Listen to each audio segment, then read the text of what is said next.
तो BEd third semester guidance और counselling की बात चल रही है। तो एक टॉपिक इसमें और है, इसमें जैसे क्या कि परामर्शदाताओं की योग्यता है ना, अर्हताओं एवं प्रशिक्षण कार्यक्रमों पर विस्तार से प्रकाश डालिए। तो क्या हो कि संयुक्त राज्य अमेरिका के निर्देशन तथा परामर्श में संलग्न संगठनों ने परामर्शदाताओं के लिए निम्नलिखित योग्यता बताई। क्या योग्यता इनकी होनी चाहिए एक परामर्शदाता के लिए ना, जिसे आप क्वालिफिकेशन कहते हैं।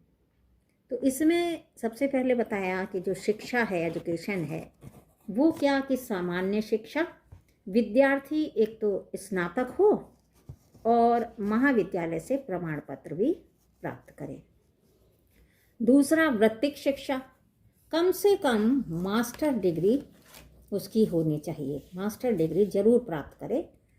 और फिर परामर्श की इसमें क्या है कि वृत्तिक शिक्षा में कम से कम मास्टर डिग्री प्राप्त करे विद्यार्थी, परामर्श की प्रक्रिया जाने, शैक्षिक और व्यावसायिक जानकारी उसको होनी चाहिए, निर्देशन कार्यक्रम किए हों, और परामर्शदाताओं के लिए शोध भी बहुत ज़रूरी है। रिसर्च यदि की होगी तो उसे जो है सटीक जानकारी परामर्शदाता की होगी। ठीक है। तीसरा इसमें लिख सकते हो कि प्रमुख क्षेत्रों के लिए सहायक प्रशिक्षण, क्या कि परामर्शदाता बनने वाले व्यक्ति को मनोविज्ञान, अर्थशास्त्र और समाजशास्त्र का अध्ययन और प्रशिक्षण भी प्राप्त करना चाहिए। इसके बाद आप लिख सकते हैं वैयक्तिक योग्यता, परामर्शदाता की वैयक्तिक योग्यता 4 वर्गों में आप रख सकते हैं।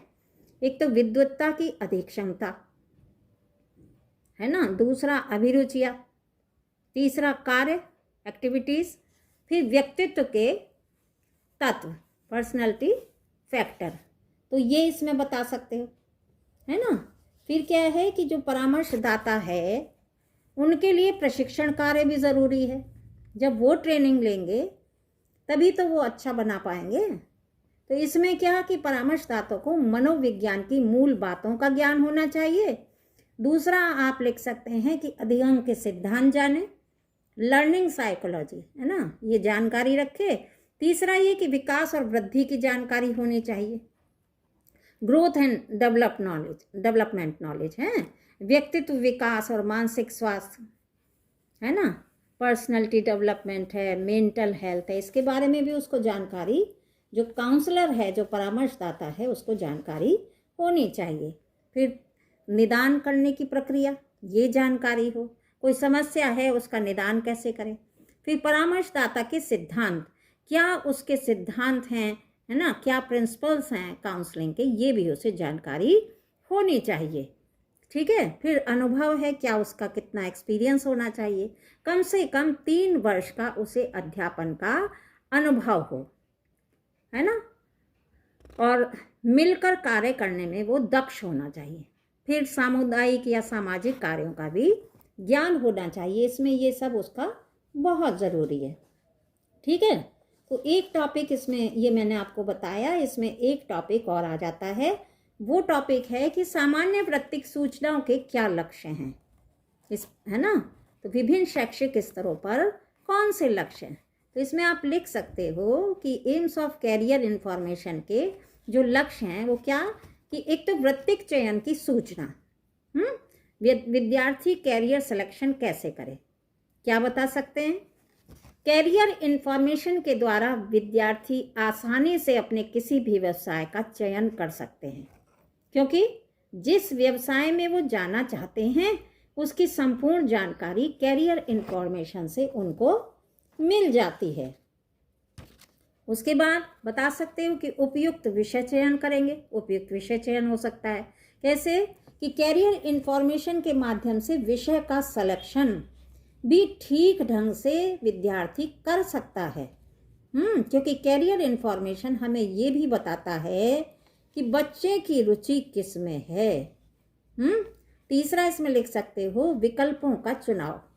तो कैरियर इन्फॉर्मेशन के माध्यम से विद्यार्थी एक व्यवसाय को विकल्प में रखता है और ये जानकारी कैरियर इन्फॉर्मेशन से प्राप्त होती है।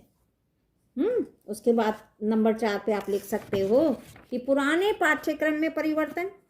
क्यों? क्योंकि जैसे जैसे समाज में परिवर्तन होता है वैसे वैसे साहित्य और शिक्षा नीति है ना, जो एजुकेशन पॉलिसीज हैं और पाठ्यक्रम है उनमें भी परिवर्तन होता है ना। तो फिर क्या है, एक और है व्यावसायिक सफलता। तो कैरियर सूचना के माध्यम से जो विद्यार्थी है उसका व्यावसायिक जिज्ञासा व जानकारी हासिल करता है और विद्यार्थी प्रोफेशनल बनता है और फिर अपने व्यवसाय में सफलता भी हासिल करता है। इसके बाद आप इसमें लिख सकते हो एक पॉइंट और कि मानव शक्ति का समुचित विकास होता है। कैसे? कि कैरियर सूचना के माध्यम से विद्यार्थी सही दिशा में कार्य करना सीखता है और इस तरह कैरियर सूचना के माध्यम से विद्यार्थी समाज को उचित योगदान भी देता है। इससे समाज का विकास होता है और उसका भी विकास होता है ना। और एक पॉइंट क्या कि वैयक्तिक भिन्नता का विकास। क्या? कि कैरियर सूचना के माध्यम से प्रत्येक विद्यार्थी का वैयक्तिक भिन्नता की तरह पहचान होती है, उसका एक अलग पहचान होती है अपनी, और उसका विकास भी होता है। और उसके बाद सुखी जीवन की योजना। कैरियर सूचना से आज के युवा उचित निर्देशन योजना से रुचि के अनुसार व्यवसाय चुनकर निश्चित रूप से सफल भी होते हैं। तो देखिए मैंने 2 जानकारी दी है, 2 टॉपिक के बारे में आपको बता दिया है कि जो कैरियर काउंसलिंग है, एक तो कैरियर जो परामर्शदाता है उसकी क्या योग्यता होनी चाहिए और जो कैरियर काउंसलिंग है उससे बच्चों को क्या लाभ है, कोई फ़ायदा है कि नहीं है।